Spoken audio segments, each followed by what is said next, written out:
Hi guys, welcome to my YouTube channel. For today's video, I take the song of Polanka. It's Time to Cry. This song guys is very old song, very popular song. I think 1959. It's number 28 in UK and number 4 in USA. Very popular song. Ang kapo ko nito guys nasa 3rd fret. Ang gamitin ko na chords dito, C,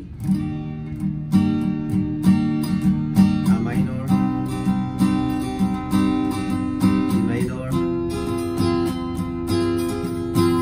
G7. Ang strumming pattern ko nito guys, down, down, up, down, down, up, down. Balik ko guys, down, down, up, down, down, up, down. Tapos A minor, down, down, up, down, down, up, down. Every chords guys, lipat sa A minor, down, down, up, down, down, up, down. Tapos balik sa A minor, down, down, up, down, down, up, down. Kada chords guys, every chords guys, yun pa rin ang strumming pattern niya. Down, down, up, down, up, down. Balik ko guys. Down, down, up, down, down, up, down. Guys. Ang intro nito guys, C, A minor, G minor, G7. Kantahin ko guys, kahit ano yung boses ko ngayon kasi ano ko, para lang maano sa mga beginners, sundan yung chords.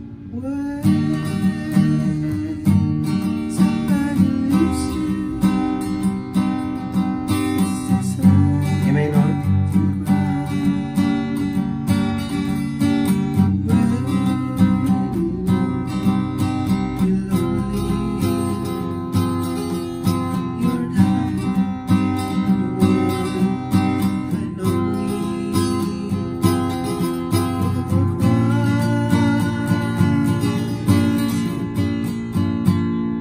sa ano nito guys, verse, parang intro din, pareho lang chord sa intro, pero 2 times lang yung ano niya, pattern niya, 2 times lang yung ano niya, balik. C, A minor, di, may A minor pala to, yung chord sa verse may A minor. Nagdagdag tayo ng A minor ito. C, A minor, E minor, A minor, D minor, sa huli G7.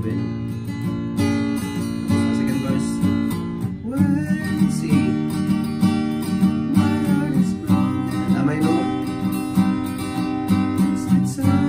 A minor equal,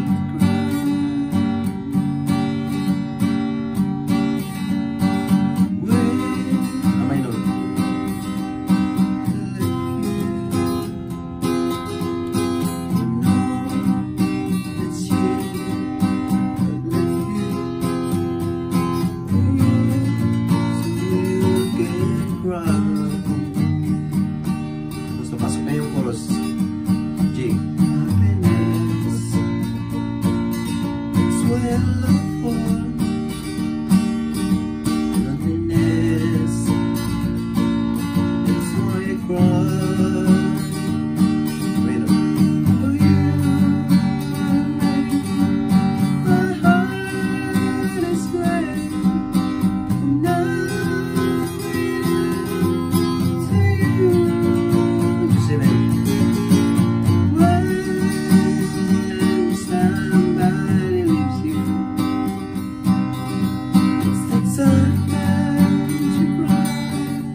Tapos balik na naman sa chorus guys, ganun pa yung chorus, tapos verse 4, ganun pa rin yung chords.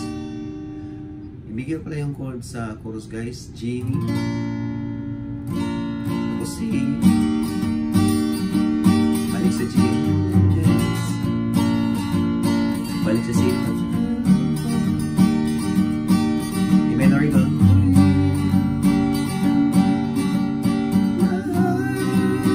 A minor, D minor, G, G7. Guys, thank you for watching my video. Don't forget to subscribe to my channel, Baby Lover. Thank you so much guys. Thank you for watching.